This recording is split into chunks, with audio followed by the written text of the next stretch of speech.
So welcome to this special IoD99 Bites. We've just returned from number 10 where we met the Prime Minister's Special Advisor for Business. The purpose of this Bites and the purpose of that meeting was to share some of the insights, some of the best practice, some of the thoughts, ideas and the communique that was developed at the G20 Young Entrepreneurs Summit out in Berlin earlier this year. I'm joined by three individuals who were there, two delegates who are part of the UK delegation that went along, and we're also joined by Rebecca, who is part of the Knowledge Partnership team at EY, to give an insight into their side of it. So, Thomas, should we start with you? Can you tell us a little bit about what you do, what you're up to, and what your business does? Hi everyone. Hi Alex. I run a translation office called Traductia. We mainly do legal translations. Fantastic. And Abigail? I'm Abby. I set up Little B Community. It's a social consulting firm which bridges the divide between business and the social sector. Brilliant. And Rebecca? And I'm Rebecca Hiscock-Croft. I'm part of EY Government and Public Sector, and we are a proud knowledge partner of G20 YEA. Fantastic. So what is the G20 YEA, I hear you ask? Well, it is a global body of organisations and entrepreneurs from the G20 major nations, and for each summit we also invite along a number of other high growth markets as well. At the Berlin summit, it brought together between 400 and 500 young entrepreneurs from the G20 nations across the globe to share what they're up to network, and hopefully do business together, and to come out with some sort of thoughts and ideas that our governments across the globe could do to support and nurture innovation and entrepreneurship growth. Thomas, Abby, you were both there from a UK perspective. What was it like? What was the summit? Was it useful? Was it beneficial? Were the networking any good? Thomas, what was your thoughts from it? It's amazing to be part of that project. Thank you, Alex, for the invitation.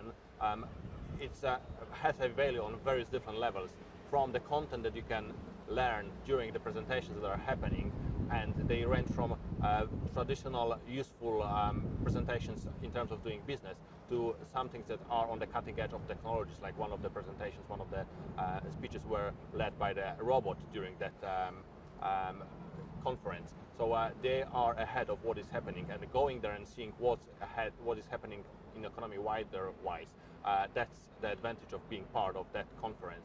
But separate to this, there are connections and network opportunities that are unparalleled and that don't exist on a usual basis if you want to do business on international scale.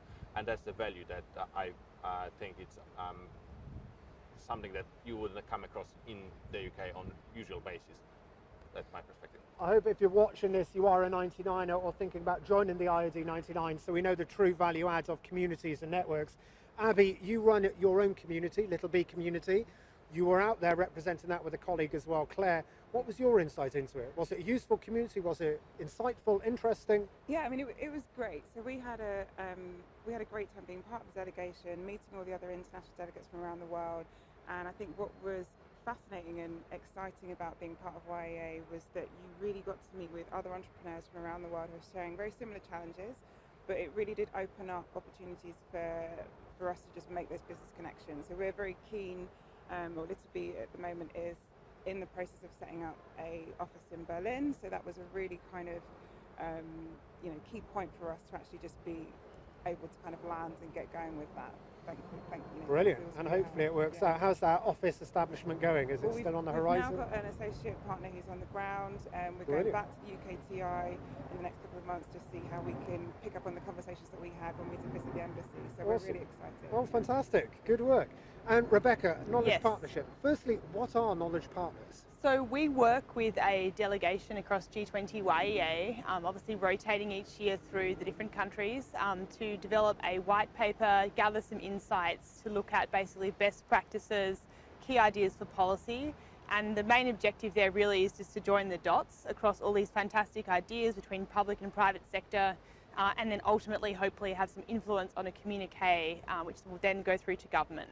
Brilliant. And you pulled together you wrote the paper for the Berlin Summit, That's which is right. a great paper. If you haven't looked at it, download it. Download it. We'll put the link on this on this video.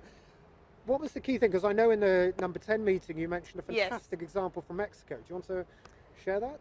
So I think really the main purpose of this report was this year was to look at the idea that digital is, it's omnipresent, it's baked into everything So with that as the new normal, how then can entrepreneurs best work with government, and can governments best support entrepreneurs in basically scaling up and sustaining business growth in this environment? So to your point, we did talk a lot around tax incentives, education is a big theme, as well as mobility, and I believe all of those things were very well represented in the communique.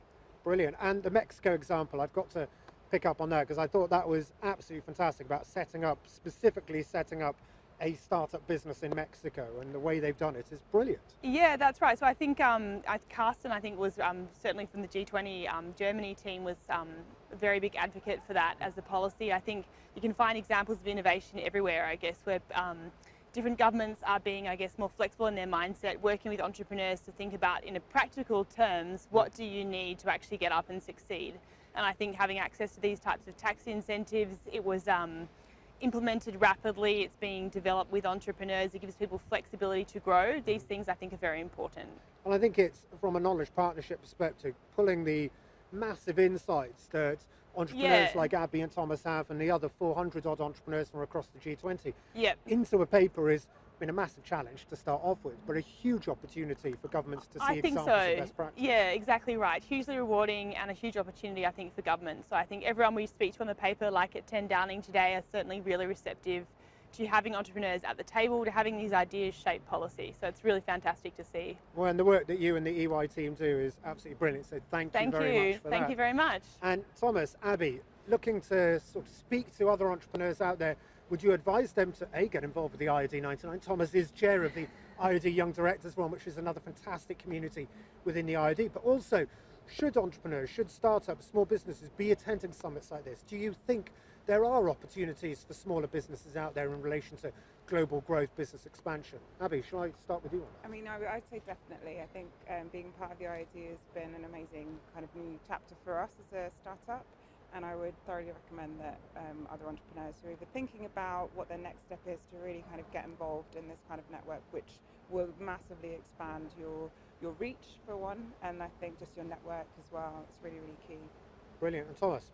Well, referring to G20 Young Entrepreneurs Alliance Summit, you can see what's happening in other countries, and where we are right now in the UK, it seems that we are ahead of many of other countries, and that's the privilege that we have here in the UK and especially in London, but there are risks ahead of us, and opportunities like there are done by business bodies like the IoD and what we are doing with 99, that gives another edge that whatever happens in the market environment, businesses that are part of the network, they can benefit of unparalleled support that is happening in here. And from my point of view, there are not that many other opportunities like that level of support for startups in the UK, like what IoD and 99 are offering. So and the YDF as well. And YDF is jointly doing it together with 99. So to me, if you are in business at any stage, but particularly at the startup stage, the wisest choice you can make is just join IoD99. Fantastic. Thomas, Abby, Rebecca, thank you very much indeed. So you've heard it here, you are never too small to go big. Get involved with your networks out there, always look at overseas expansion opportunities, but find the right people, find your right peer group. And I strongly feel that with the IoD99, as exactly the same with the G20 YEA, it is a community of like-minded founders to help you scale, grow, and be that support network wherever you are in the world. So thank you very much, guys. Thank you. And good luck with your future business journey as well.